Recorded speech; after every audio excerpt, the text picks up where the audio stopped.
dhammaantiin saaxiib bal aad baan idin salaamay akadeemidana dabcan waxaa leedahay certificate of completion ama qofka markuu dhammeeyo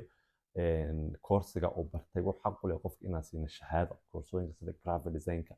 e-commercega digital marketingka website designka bloggingka iyo albaababa iyo kuwa hadda aan soo wadnaba marka arday kasta oo hadda ku jiro ama kuwii ka baxayba